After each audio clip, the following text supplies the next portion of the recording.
ముందుగా మనం చూద్దాము అసలు ఈరోజు అసెంబ్లీ 10:30 గంటలకు స్టార్ట్ అవబోతోంది, మొదలవబోతోంది.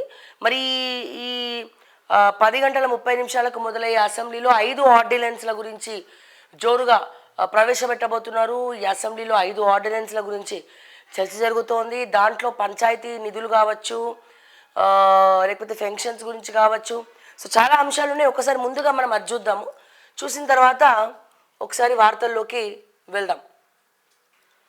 ఒకసారి చూసినట్టయితే తెలంగాణ 3వ శాసనసభ కార్యక్రమ పట్టిక 2024 డిసెంబర్ 9వ తేదీ సోమవారం ఉదయం 10 గంటల 30 నిమిషాలకు. సో 4వ సమావేశపు మొదటి రోజు.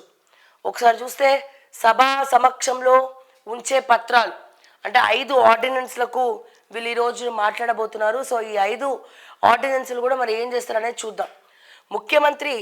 ముఖ్యమంత్రి శ్రీ యనుమల రేవంత్ రెడ్డి 2024 తెలంగాణ జీతాలు మరియు పెన్షన్ చెల్లింపు మరియు అనర్హతల తొలగింపు సవరణ ఆర్డినెన్స్ 2024 సంవత్సరపు తెలంగాణ ఆర్డినెన్స్ నెంబర్ 2 ప్రతిని భారత రాజ్యాంగంలోని 213వ పరిచ్ఛేదంలో 2A ఖండం క్రింద ఆవశ్యకమైన విధంగా సభా సమక్షంలో ఉంచుతారు. సో ముఖ్యంగా మీరు ఇక్కడ చూస్తే తెలంగాణ జీతాలు మరియు పెన్షన్ చెల్లింపు మరియు అనర్హతల తొలగింపు ఆర్డినెన్స్ ప్రతిని భారత రాజ్యాంగంలో 213వ పరిచ్ఛేదంలో మరి ఈరోజు ఆవశ్యకమైన విధంగా సభా సమక్షంలో ఉంచబోతున్నారు. సో పెన్షన్స్ కావచ్చు, లేకపోతే నెల జీతాలు కావచ్చు, గవర్నమెంట్ ఉద్యోగులకు దానికి సంబంధించినటువంటి ఒకటి ఆర్డినెన్స్ని మరి ఉంచబోతున్నారు. అలాగే ముఖ్యమంత్రి శ్రీ యనుమల రేవంత్ రెడ్డి 2024 తెలంగాణ పురపాలక సంఘాల సవరణ ఆర్డినెన్స్ 2024 సంవత్సరపు తెలంగాణ ఆర్డినెన్స్ నెంబర్ 3 ప్రతిని భారత రాజ్యాంగంలోని 213వ పరిచ్ఛేదంలో 2A ఖండం కింద ఆవశ్యకమైన విధంగా సభా సమక్షంలో ఉంచుతారు. సో ముఖ్యమంత్రి శ్రీ యనుమల రేవంత్ రెడ్డి ఇక్కడ చూస్తే పురపాలక సంఘాల వాటికి సంబంధించినటువంటి ఆర్డినెన్స్ కూడా ఈరోజు మరి పొందుపరచడం జరుగుతోంది. అండ్ అలాగే ముఖ్యమంత్రి శ్రీ యనుమల రేవంత్ రెడ్డి 2024 హైదరాబాద్ మహానగర పాలక సంస్థ సవరణ ఆర్డినెన్స్ అంటే 2024 సంవత్సరపు తెలంగాణ ఆర్డినెన్స్ నెంబర్ 4 ప్రతిని భారత రాజ్యాంగంలోని 213వ పరిచ్ఛేదంలో 2A ఖండం కింద ఆవశ్యకమైన విధంగా సభా సమక్షంలో ఉంచుతారు. ముఖ్యమంత్రి శ్రీ యనుమల రేవంత్ రెడ్డి 2024 తెలంగాణ వస్తువుల మరియు సేవల పన్ను సవరణ ఆర్డినెన్స్ 2024 సంవత్సరపు తెలంగాణ ఆర్డినెన్స్ నెంబర్ 5 ప్రతిని భారత రాజ్యాంగంలో 213వ పరిచ్ఛేదంలో 2A ఖండం క్రింద ఆవశ్యకమైన విధంగా సభా సమక్షంలో ఉంచుతారు.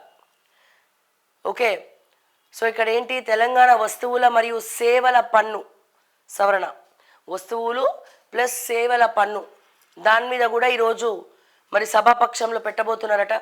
ఉప ముఖ్యమంత్రి ఆర్థిక ప్రణాళిక మరియు ఇంధన శ్రీ బట్టి విక్రమార్క మల్లు 2022-23 సంవత్సరానికి గాను తెలంగాణ విద్యుత్ ఆర్థిక సంస్థ లిమిటెడ్ 9వ వార్షిక నివేదిక ప్రతిని 2013 కంపెనీల చట్టంలోని 394వ సెక్షన్ కింద ఆవశ్యకమైన విధంగా మరి సభా సమక్షంలో ఉంచుతారు. ఈరోజు ఈ 5 ఆర్డినెన్స్లన్నీ కూడా ప్రవేశపెట్టబోతున్నారు అసెంబ్లీలో. మరి నాకు తెలిసినంత వరకు దీని మీదనే చర్చ జరుగుతుంది. ఇవాళ మొదటి రోజు కాబట్టి ఇవాళ ఎక్కువ సమయం ఉండదు చర్చకు. రేపటి నుంచి అయితే జోరుగా ఉంటుండొచ్చు. అండ్ అట్లాగే అటవీ పర్యావరణ మరియు దేవాదాయ శాఖల మంత్రి శ్రీమతి కొండ సురేఖ 2021-22 సంవత్సరానికి గాను తెలంగాణ రాష్ట్ర అటవీ అభివృద్ధి సంస్థ లిమిటెడ్ 7వ వార్షిక నివేదిక ప్రతిని 2013 కంపెనీల చట్టంలోని 394 2వ సెక్షన్ కింద ఆవశ్యకమైన విధంగా సభా సమక్షంలో ఉంచుతారు. అలాగే అటవీ పర్యావరణ మరియు దేవాదాయ శాఖ మంత్రి శ్రీమతి కొండా సురేఖ 2021-2022 సంవత్సరానికి గాను తెలంగాణ రాష్ట్ర అటవీ అభివృద్ధి సంస్థ లిమిటెడ్ 7వ వార్షిక నివేదిక ప్రతిని కూడా ఈరోజు ప్రవేశపెట్టబోతున్నారు. అలాగే కంపెనీల చట్టంలోని 394 రెండవ సెక్షన్ కింద ఆవశ్యకమైన విధంగా సభా సమక్షంలో ఉంచుతారు దాని సవరణల కోసం. అలాగే ముఖ్యంగా మాట్లాడుకోవాల్సింది పంచాయతీరాజ్. ఎందుకంటే నెక్స్ట్ జనవరి పండగ సంక్రాంతి తర్వాత పంచాయతీ ఎలక్షన్స్ రాబోతున్నాయి. సో ఈ పంచాయతీ ఎలక్షన్స్లో రుణమాఫీ కావచ్చు, లేకపోతే రైతు భరోసా అనేది ఇద్దామని అనుకుంటా ఉన్నారు. బట్ అది ఇస్తారా లేదా అనేది సెకండరీ. కానీ పంచాయతీ ఎలక్షన్స్ రాబోతున్నాయి కాబట్టి పంచాయతీకి సంబంధించినటువంటి బిల్స్ ఏమైనా ఉంటే కనుక అవి క్లియర్ చేయాలా. ఎందుకంటే ఎలక్షన్స్ ఉన్నాయి, ఓట్లు రావాలా, మళ్ళీ అక్కడ గెలవాలా, అక్కడ కొంచెమన్నా పబ్లిక్కి దగ్గర ఉండాలి. ఎందుకంటే తీవ్ర వ్యతిరేకత అనేది ఈ ఏడాది కాలంలో హామీలు ఇవ్వకపోవడంతో మరి తీవ్ర వ్యతిరేకత ఎదుర్కొంటా ఉంది ఈ ప్రభుత్వం. మరి ఇటువంటి విపత్కర పరిస్థితుల్లో పంచాయతీ ఎలక్షన్స్ ఉండబోతున్నాయి కాబట్టి మరి ఈ పంచాయతీ ఎన్నికల గురించి కూడా చర్చ పెట్టుకునే విధంగా మరి ప్రణాళికలు రూపుదిద్దుకున్నట్టు మనకు కనబడతా ఉంది. ఒకసారి చూద్దాం దానికి సంబంధించి ఏముందనేది. పంచాయతీ రాజ్ మరియు గ్రామీణాభివృద్ధి, గ్రామీణ నీటి సరఫరాతో పాటు మహిళా శిశు సంక్షేమ శాఖ మంత్రి శ్రీమతి అనసూయ సీతక్క ధనసరి 2024 తెలంగాణ పంచాయతీరాజ్ సవరణ ఆర్డినెన్స్ 2024 సంవత్సరపు తెలంగాణ ఆర్డినెన్స్ నెంబర్ 1 ప్రతిని భారత రాజ్యాంగంలోని 213వ పరిచ్ఛేదంలో 2A ఖండం కింద ఆవశ్యకమైన విధంగా సభా సమక్షంలో ఉంచుతారు. సో ఇది పరిస్థితి. పంచాయతీరాజ్ మరియు గ్రామీణాభివృద్ధి, గ్రామీణ నీటి సరఫరాతో పాటు గ్రామీణ నీటి సరఫరాతో పాటు మహిళా శిశు సంక్షేమ శాఖ మంత్రి సీతక్క గారు మరి తెలంగాణ పంచాయతీరాజ్ సవరణ ఆర్డినెన్స్ ప్రతిని భారత రాజ్యాంగంలో మరి పొందుపరుచున్న దాన్ని మరి ఈరోజు ప్రవేశపెట్టబోతున్నారు. పంచాయతీరాజ్కి సంబంధించినటువంటి కూడా ఏవో సవరణల గురించి కూడా చర్చ జరగబోతోంది. అండ్ అదేలాగా దీని గురించి ప్రకటన. సో ఇది ఈరోజు మొత్తం 7 సందర్భాల్లో 7 పాయింట్స్ మీద మరి అసెంబ్లీలో ప్రవేశపెట్టబోతున్నారు దీనికి సంబంధించినటువంటి చర్చలు. అండ్ అలాగే ఆర్డినెన్స్ తీసుకురావాలి, వీటికి సవరణలు జరగాలని చెప్పి కూడా మళ్ళీ ప్రభుత్వం అడుగుతూ ఉన్నది. ఏ సవరణలు? ఒకటేమో పంచాయతీరాజు, ఇంకోటి తెలంగాణ రాష్ట్ర అటవీ శాఖకు సంబంధించి, అండ్ అదే రకంగా సో విద్యుత్ ఆర్థిక పరిస్థితుల గురించి అంటే 2022 నుంచి 23 వరకు విద్యుత్ శాఖలో ఉన్నటువంటి ఆర్థిక పరిస్థితుల గురించి. అండ్ అట్లనే తెలంగాణ వస్తువుల మరియు సేవల పన్ను. సో పన్ను గురించి, పన్ను అంటే మనం కట్టే ట్యాక్సులు, మనం వాడే వస్తువులు వాటిపైన మనం కట్టే ట్యాక్సుల గురించి కూడా ఈరోజు మరి ఏదో సవరణల గురించి మరి ఆర్డినెన్స్ కోసం ప్రవేశపెట్టబోతున్నారు.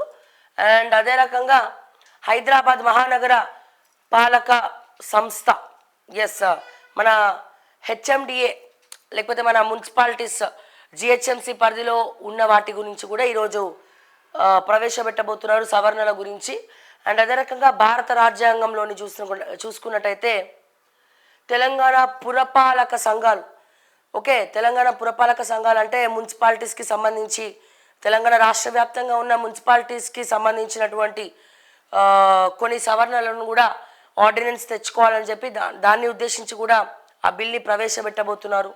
అండ్ అదే రకంగా తెలంగాణ జీతాలు మరియు పెన్షన్ చెల్లింపు, అనర్హత తొలగింపు అంటే అనర్హత లేని వాళ్ళకి లేకపోతే మరి అనర్హతలు ఎవరెవరికి ఉండొద్దు అనే దానిపైన కూడా జోరుగా చర్చ జరుగుతోంది. ప్రభుత్వ జీతాలు అట్లాగే పెన్షన్స్ మనకు చూసుకున్నట్టయితే చాలామంది కంప్లైంట్స్ ఇస్తూ ఉన్నారు. శ్రావ్య గారు మాకు రిటైర్డ్ పెన్షన్ వస్తలేదు, వచ్చిన మెడికల్ ఎక్స్పెన్సెస్ వస్తలేవు, యాడ్ ఆన్ అవుతలేవు అని చెప్పి.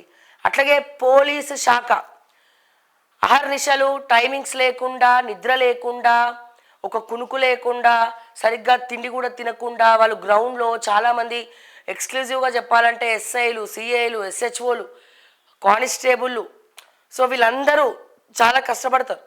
సో వాళ్ళకి హాస్పిటల్స్లో ఏదైనా ప్రైవేట్ హాస్పిటల్కి వెళ్ళినా వాళ్ళ మెడికల్ కార్డు ఒకటి యాడ్ ఆన్ అయితలేదు. వాళ్ళకి పోలీసులకు సంబంధించినటువంటి హెల్త్ కార్డ్స్ ఏవైతే ఉన్నాయో ఆ హెల్త్ కార్డ్స్ కూడా యాడ్ ఆన్ అయితలేవు అన్నది తీవ్రమైనటువంటి చర్చ నడుస్తూ ఉన్నది బయట. మరి దీన్ని ఉద్దేశించి కూడా మరి ఎవరైనా మాట్లాడతారా ఏందనేది కూడా మనం వేచి చూద్దాం. మొత్తానికైతే 7 అంశాలపైన ఈరోజు అసెంబ్లీలో ఈ బిల్స్ అన్ని కూడా ఆర్డినెన్స్ సవరణల కోసం ప్రవేశపెట్టబోతున్నారు. మరి చూద్దాం.